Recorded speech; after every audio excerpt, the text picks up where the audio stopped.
نحمده ونصلي على رسوله الكريم أما بعد فأعوذ بالله من الشيطان الرجيم يا أيها الذين آمنوا اتقوا الله وكونوا مع الصادقين صدق الله مولانا العظيم وصدق رسوله النبي الأمي الكريم ونحن على ذلك من الشاهدين والشاكرين والحمد لله رب العالمين. بزرگوں اور دینی بھائیوں، اللہ پاک نے قرآن مجید کی متعدد آیات میں تقوی کا حکم دیا ہے.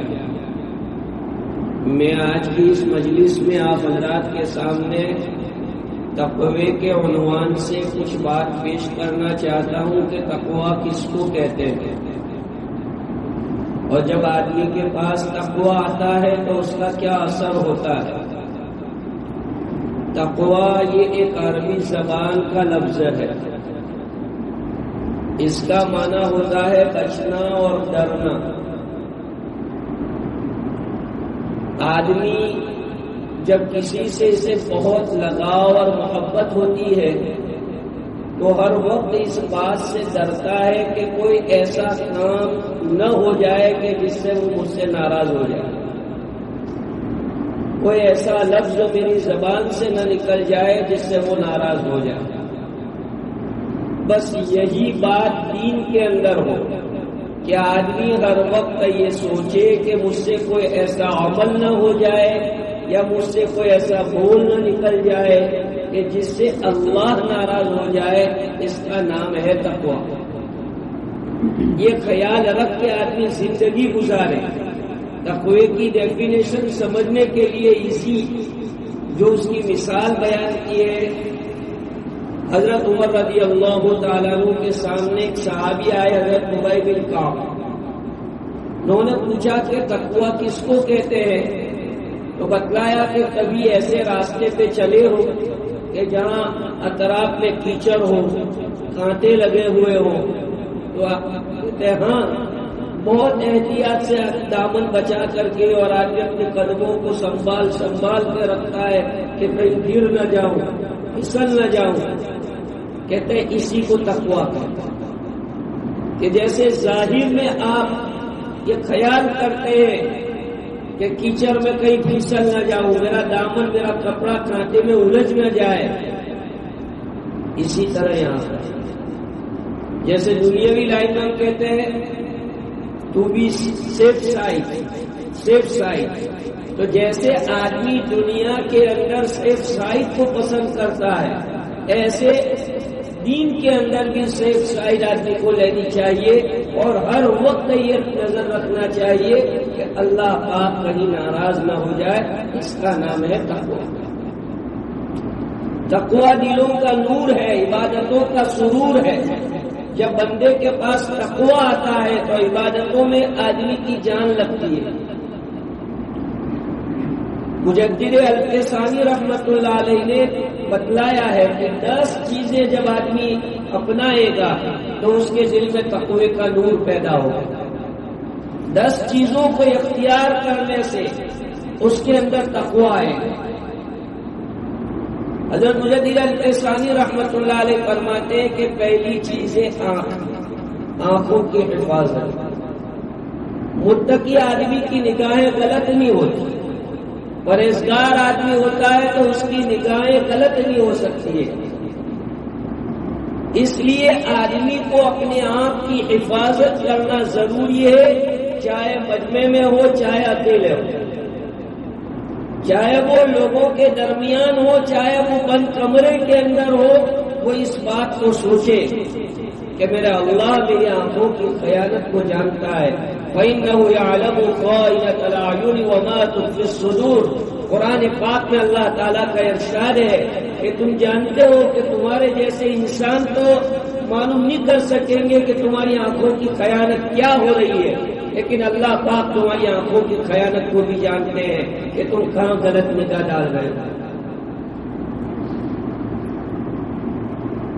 آنکھوں کی حفاظت آدمی کے دل کی حفاظت کرتی ہے، دل کو گندا ہونے سے بچاتا ہے، یہ آنکھوں کی حفاظت۔ آنکھ اگر غلط اٹھے گی دل غلط ہو جائے گا، اور دل غلط ہوگا آدمی کی پوری باڈی غلط ہے، کیونکہ دل ہارٹ جو ہے وہ پوری باڈی کا ہیڈ ہے۔ یہ صحیح ہے تو باڈی صحیح ہے، یہ غلط ہے تو باڈی غلط ہے۔ اس لیے آنکھ کی حفاظت ضروری ہے۔ آج لوگ کہتے ہیں مولانا آنکھ کی حفاظت کرنا بہت مشکل ہے۔ ہاشم آملہ کرکٹر بہت مشہور کرکٹر ہے، اس نے ایک لیڈیز اینکر کو 1 گھنٹے تک انٹرویو دیا، ایک لیڈیز کی جو اس کا انٹرویو لے رہی تھی، تو اس ہاشم عاملے نے، اللہ کے بندے نے انٹرویو تو دیا 1 گھنٹے تک، لیکن ایک نگاہ بھر اس لیڈیز کو دیکھا نہیں، ایک نگاہ بھر۔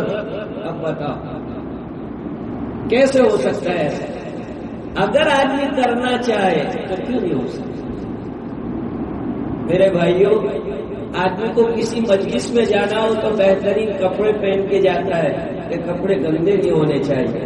انٹرویو کے لیے جانا ہو کسی جگہ پر خوشبو لگا کے جاتا ہے، برابر اچھی طرح جاتا ہے۔ کوئی جاب جوائن کرنے جانا ہو تو آدمی اچھی طریقے سے بالکل اپنے آپ کو تیار کر کے جاتا ہے۔ ذرا سوچو کہ اللہ کے پاس ملاقات کے لیے جانا ہوگا تو کیا ایسا گندا دل لے کے جاؤ گے جو دل بالکل بیکار، جس کے اندر ضرورتیں بڑی ہو، جس کے اندر دشمنیاں بڑی ہو، جس کے اندر قدورتیں بڑی ہو؟ کیا ایسا دل اللہ کے سامنے پیش کرو گے؟ تو اس لیے تقویٰ حاصل کرنے کی پہلی چیز ہے آنکھوں کی حفاظت۔ کہ آدمی کی آنکھوں کی حفاظت ہوگی تو تقویٰ حاصل ہوگا۔ دوسری چیز حضرت مجدد الفسانی رحمت اللہ علیہ نے ارشاد فرمائی کہ زبان کی حفاظت۔ جب آدمی زبان کی حفاظت کرے گا تو وہ متقی بنے گا۔ زبان آدمی کو جنت میں بھی لے جا سکتی ہے اور جہنم میں بھی لے جا سکتی ہے۔ حضرت صاحب احیاء العلوم امام غزالی رحمت اللہ علیہ نے فرمایا ہے کہ اس کی سائز چھوٹی ہے، زبان کی سائز چھوٹی ہے، لیکن اس کا نفع اور نقصان زیادہ ہے۔ یہی زبان محبت بھی پیدا کراتی ہے، یہی زبان دشمنی بھی پیدا کراتی ہے، یہی زبان آدمی کو مان مرتبہ اور عزت دلاتی ہے، یہی زبان آدمی کو ذلیل اور رسوا بھی کرتی ہے۔ زبان کی حفاظت بہت ضروری ہے۔ غیبت سے زبان کی حفاظت، حدیث پاک میں رسول اکرم صلی اللہ علیہ وسلم نے فرمایا الغیبت اشد من الزنا، غیبت زنا سے بھی زیادہ خطرناک ہے۔ ہم اپنے آپ کو زنا سے تو بچانے کی کوشش کرتے ہیں، لیکن غیبت جیسے بھیانک گناہ سے اپنے آپ کو بچانے کی کوشش نہیں کرتے ہیں۔ تو اس لیے جب آدمی زبان کی حفاظت کرے گا تو ایسے شکل کے اندر اس کو تقویٰ کا نور نصیب۔ تقویٰ اس لیے حاصل کرنے کا ہے کہ آدمی یہ سوچے کہ اللہ پاک ناراض نہ ہو جائے۔ قرآن مجید میں اللہ نے بتلایا ہے ان اکرمکم عند اللہ اتقاکم، اللہ کے نزدیک اگر کوئی آدمی محبوب مقرب اور باعزت ہے تو وہ ہے جس کے پاس جتنا زیادہ تقویٰ ہو، اور تقویٰ کی کوئی لمٹ نہیں ہے، تقویٰ بڑھتا ہی جاتا ہے۔ ایک انبیاء کا تقویٰ ہوتا ہے جو اعلیٰ درجے کا ہوتا ہے، اور ایک میرے اور آپ کے جیسے عام انسان کا تقویٰ ہوتا ہے، ایک اللہ کے برگزیدہ بندوں کا تقویٰ ہوتا ہے، اولیاء اللہ کا تقویٰ ہوتا ہے۔ اس کے واقعات بیان کرنے جائے تو کئی دن نکل سکتے ایسے بزرگوں کے واقعات تقوی کے، تو تقوی کے اسٹیپ ہے، اس کے درجات ہے۔ اس لیے ہم کوشش کریں کہ ہمارے پاس جو تقوی ہے اس کا اسٹیپ آگے بڑھے، ہم تقوی میں آگے بڑھیں، تجارت کے اعتبار سے، معاملات کے اعتبار سے ہم تقوی میں آگے بڑھیں۔ آج ہمارے مسلمان تاجر تجارت کرتے ہوں تو انہیں تقوی کے ساتھ رہنا چاہیے۔ ظاہر میں ہم کو ایسا لگتا ہے کہ اگر ہم دینداری اور تقوی کے ساتھ رہیں گے تو ہماری دکان کم چلے گی، مارکیٹنگ کم ہوگا، لیکن یہ بات کہنے کی بہت سے لوگ کہتے ہیں کہ مولوی صاحب زمانہ ہے، جھوٹ بولنا پڑتا ہے، جھوٹی قسمیں بھی کھانی پڑتی ہے، یہ غلط بات ہے۔ بے شک آدمی سچائی پہ چلتا ہے تو اسے برداشت کرنا پڑتا ہے، لیکن ایسا نہیں ہے کہ آدمی کو جھوٹ بولنا ہی پڑتا ہے کوئی تجارت ہوگی، ایسا نہیں۔ آپ فورن کے اندر جائیں، کوئی جھوٹ نہیں بولتا ہے، وہاں جو چیزوں کے پیکٹ بنے ہوئے تھے اوپر ریٹ کی قیمت لگی ہوئی ہوتی ہے، کوئی بھاؤ نہیں، کوئی داؤ نہیں، کچھ نہیں، اور آدمی اطمینان سے لے کے چلا جاتا ہے۔ کیسے ہوتا ہے؟ آدمی مال میں جاتا ہے، بڑے بڑے مال میں جاتا ہے، اور جو ہے پوری چیزیں اس کو جو چاہیے وہ لے کے آتا ہے، کاؤنٹر پر آتا ہے، وہ اس کی قیمت دیکھ کر کے اس کو بل بناتا ہے، ایک ایک کر کے چلا جاتا ہے۔ کیسے ہوگا؟ یہ ہماری اپنی ایک سمجھ ہے کہ ہم نے دماغ ایسا بنایا ہے کہ ہم جھوٹ بولیں گے تو تجارت ہوگی، ہم دھوکہ دیں گے تو تجارت ہوگی۔ تقویٰ جب آدمی کے پاس ہوتا ہے تو اللہ تبارک و تعالیٰ اسے بے گمان روزی عطا فرماتے ہیں، اس کے وہم و گمان میں بھی نہیں ہوتا کہ میرے ساتھ ایسا معاملہ ہوگا۔ جی ہاں، 28 کے پارے میں اللہ پاک نے اس کو ذکر کیا ہے، وَيَرْزُقْهُ مِنْ حَيْثُ لَا يَحْتَسِبُ، کہ تقوی والے آدمی کو اللہ پاک روزی ایسے راستے سے دیتا ہے کہ اس کا وہم و گمان بھی نہیں ہوتا، اس نے سوچا بھی نہیں ہوتا ہے کہ میرے ساتھ ایسا معاملہ ہونے والا ہے۔ ایک نوجوان آدمی تھا، ایسے داڑھی اس نے رکھی ہوئی تھی، تو جب وہ اپنے جاب کے اوپر گیا تو مینیجر اس کا جو افسر تھا اس نے کہا گٹا ہوتا، اس کو صاف کر کے گٹا ہوتا۔ ایک دن اس کو نکال دیا، دوسرے دن جب وہ گیا تو دوسرے دن بھی وہی افسر اس کو چیک کر رہا تھا، گٹا ہوتا، اس کو صاف کر کے۔ تو ایک مفتی صاحب کے پاس گیا وہ نوجوان، کیا مفتی صاحب میرا جاب کا مسئلہ ہے، اب میں جاب پہ جاتا ہوں، یہ میرا باس یہ مینیجر اس کو چیک کرتا ہے، چیک کر کے میرے کو نکال دیتا ہے، تو کیا میں داڑھی رکھوں کہ نوکری کروں، کیا کروں گا؟ مفتی صاحب نے کہا کہ تم مجھے ایک بات بتاؤ کہ اگر بائی چانس تمہاری یہ نوکری چھوٹ گئی تو کیا تم اور تمہارے گھر والے 10 دن 15 دن بغیر اس کے ایسے رہ سکتے ہیں؟ ہاں، کوئی حرج کی بات نہیں ہے، اس میں کیا ہے، رہ سکتے ہیں، اتنا تو ہمارے پاس ہے، تو بس فکر مت کرو، جاؤ تو جس دن وہ تم کو نوکری سے نکال دے اللہ تعالیٰ انتظام کرے گا۔ چنانچہ تیسرے دن ہو گیا، تیسرے دن بھی جو ہے اس نے اس کو چیک کر کے کہا کہ بیٹا ہو۔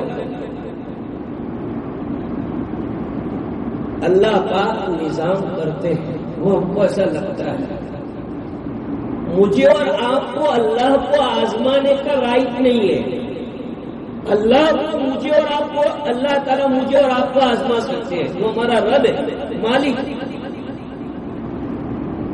چنانچہ چوتھے دن جب وہ گیا تو دیکھا کہ اس کا ٹرانسفر ہو گیا، اس کو یہاں سے نکال دیا گیا ہے، اور وہ بالکل ہیپی اپنے جاب کے اوپر آ گیا، اور پھر اتنا اس نے اس جگہ پر اپنا وشواس قائم کر دیا کہ اس کو پروموشن دیا گیا، اور وہ آگے آیا اپنی امانت داری اور اپنے تقوی کے لیے۔ آپ کو تقوی کی وجہ سے کچھ نہ کچھ برداشت کرنا پڑے گا، لیکن آپ اپنے ڈپارٹمنٹ میں جب تقوی سے رہیں گے تو آپ کا یہ تقوی آپ کو آگے لے جائے گا۔ یہ ڈیفینیٹلی کتنے میرے ایسے جاننے پہچاننے والے جو سرکاری ڈپارٹمنٹ میں نوکری کرتے ہیں، کہتے ہیں کہ مولانا آخر میں بات بھول کے ہمارے پاس ہی آتی ہے، ایسا کہتے ہیں کہ یار نہیں صحیح تو یہی لوگ کریں گے۔ لوگ کہتے ہیں کرپشن کرنا ہی پڑتا ہے، کرپشن کرنا پڑتا ہے، کرپشن کے بغیر چلتا ہی نہیں۔ ایسا نہیں ہے۔ اگر آپ کسی ڈپارٹمنٹ میں آفیسر ہیں یا کسی ڈپارٹمنٹ کے اندر آپ ذمہ دار ہیں، چند دن چند مہینے آپ اس کے یہ کرو، اور بغیر کرپشن کے، وداؤٹ کرپشن ہر ایک کا کام کر کے دو، دیکھو آپ رنگ دیکھنا ہو، آپ کا نام پوچھ کر لوگ آپ کے پاس آئیں گے۔ تو وہ صاحب کہتے ہیں وہ کہاں ہے، وہ مسلمان آدمی کا ہے، وہ کرپشن نہیں کرتا۔ آپ پورے ڈپارٹمنٹ میں مشہور ہو جائیں گے، حتیٰ کہ پوری سرکاری لائن میں مشہور ہو جائیں گے کہ یہ کرپشن نہیں کرتا۔ لیکن آج کیا ہے، مسلمان بھی کرپشن کرتا ہے، نان مسلم کا تو سوال ہی نہیں ہے، اس کا تو ایمان ہی نہیں۔ تو یہ سب جو کچھ ہوتا ہے وہ تقویٰ نہ ہونے چاہیے۔ تو میرے بھائیوں میں یہ کہہ رہا تھا کہ تقویٰ آدمی کو حاصل ہوتا ہے آنکھوں کی حفاظت سے، زبان کی حفاظت سے۔ تقویٰ آدمی کو ملتا ہے اللہ تعالی کے ساتھ اچھا گمان رکھنے سے۔ اللہ تعالیٰ کے ساتھ آدمی کو اچھا گمان ہر حال میں رکھنا چاہیے، کوئی بھی پوزیشن آدمی کا ہو، چاہے پوزیشن آدمی کا ڈاؤن ہو تو بھی اور اچھا پوزیشن ہو تو بھی، کسی بھی پوزیشن میں اللہ تعالیٰ کے ساتھ برا گمان کرنے کی آدمی کو اجازت نہیں ہے۔ ہمارے پہلے لوگ جو بیچارے پڑھے لکھے نہیں تھے، ان کے پاس اتنا ایجوکیشن نہیں تھا، دنیاوی تعلیم اور کوئی چیز نہیں تھی، لیکن بولنے میں بولے والے ایسا ہی کہہ رہے تھے کہ اللہ پاک ہمارے ساتھ کچھ اچھا ہی کرتا ہوگا، اللہ کچھ اچھا ہی کرتا ہوگا۔ کچھ بھی گھر میں بھی تکلیف آ جائے، بیماری آ جائے، کچھ بھی ہو جائے، ان کی زبان پہ ایک ہی لفظ آتا تھا کہ اللہ کچھ اچھا ہی کرتا ہوگا۔ تو بالکل یہ بات سچی ہے کہ ظاہر میں چاہے کتنا نقصان ہمارا ہو گیا ہو، حتیٰ کہ نعوذ باللہ گاڑی کی ایکسیڈنٹ ہو گئی، گاڑی کلاس ہو گئی، ہم کو دیکھنے میں یہ لگتا ہے کہ بھائی میری کار پوری خراب ہو گئی ہے، لیکن اس میں بھی کوئی راز ہے، اللہ نے تمہاری بھلائی اس میں چاہیے۔ تو اللہ تعالی کے ساتھ آدمی کا گمان اچھا ہو، اس سے بھی آدمی کو تقویٰ۔ پانچویں چیز جس سے آدمی کو تقویٰ ملتا ہے وہ اچھے لوگوں کی صحبت سے۔ اچھے لوگوں کی صحبت میں رہنے سے آدمی کو تقویٰ ملتا ہے۔ قرآن میں اللہ تعالیٰ نے یہ ارشاد فرمایا ہے، 11ویں پارے کے اندر ہے، یا ایھا الذین آمنوا اتقوا اللہ وکونوا مع الصادقین، اے ایمان والو اللہ سے ڈرو اور اچھے لوگوں کی سنگات اختیار کرو، اچھے لوگوں کی صحبت میں رہو۔ صحبت اچھی ہوگی، آپ کے جو مجلس والے ہیں وہ اچھے ہوں گے تو آپ کے خیالات، آپ کے وچار اور آپ کے سوچنے کے ادائیں یہ صحیح ہوں گے۔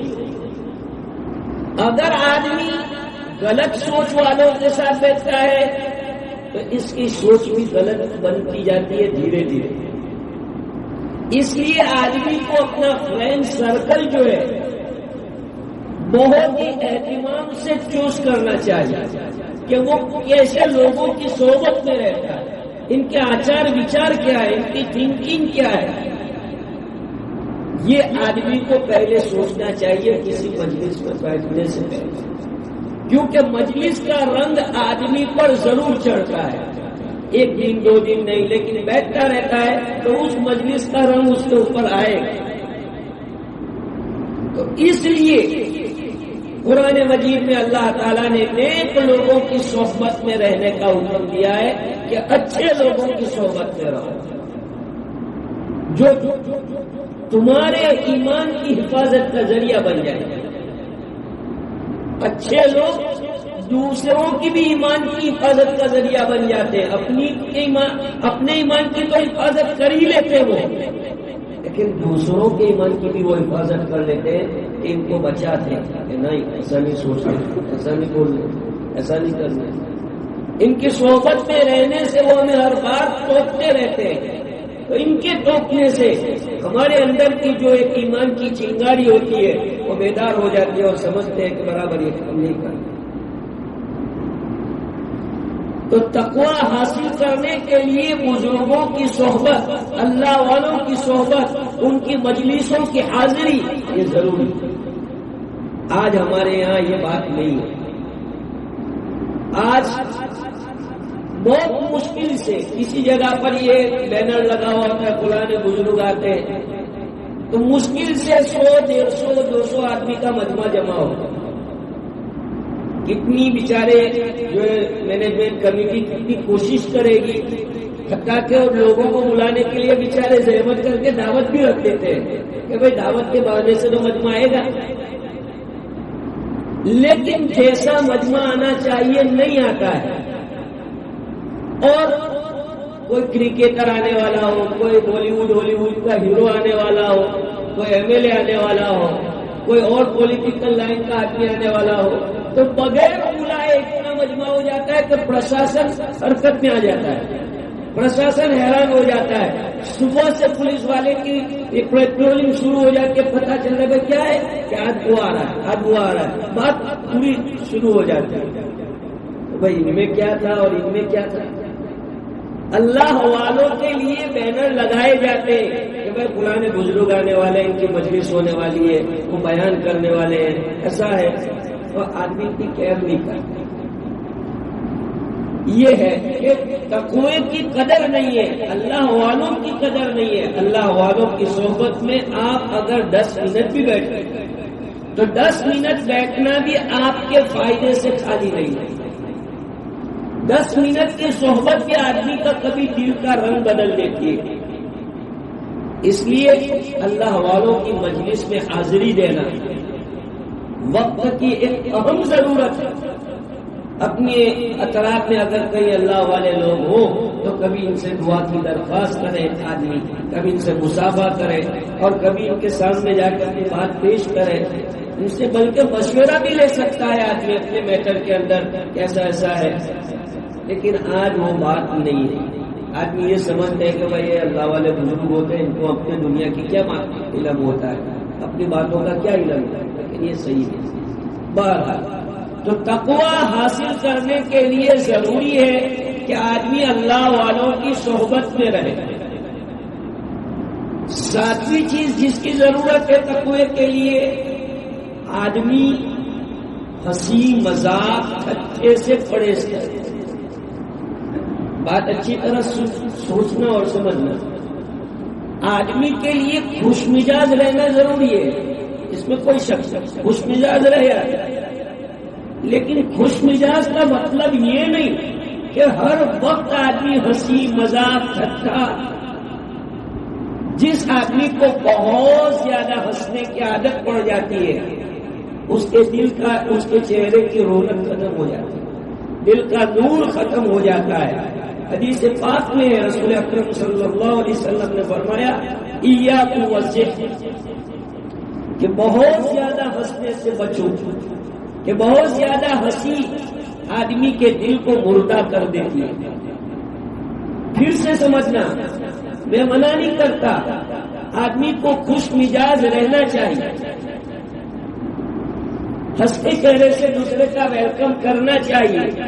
گھر میں دکان پر کوئی مہمان آیا، آپ اس کا ویلکم کریں ہنستے چہرے سے، اس پر کوئی ممانعت نہیں، لیکن مشغلہ بنا لینا کہ مجلس دیکھو تو ہر وقت ہی زور زور سے آدمی ٹھٹھا کرے اور اس میں غلط جو ہے لطیفے، غلط باتیں، غلط لینگویج استعمال کرے، یہ تقوی سے دور ہے۔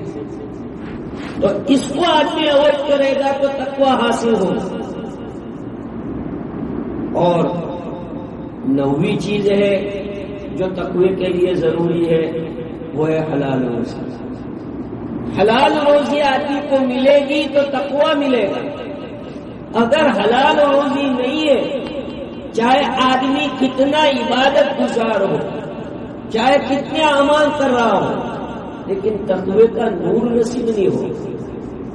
تقوی کا نور حاصل کرنے کے لیے تو آدمی کو محنت کی کمائی، حلال کمائی، اچھی کمائی یہی کھانی ہو تو آدمی کو تقویٰ ملے. آج بہت مشکل ہے کہ ہم لوگ اپنی روزی تھوڑی سے فائدے کے خاطر خراب کر دیتے ہیں.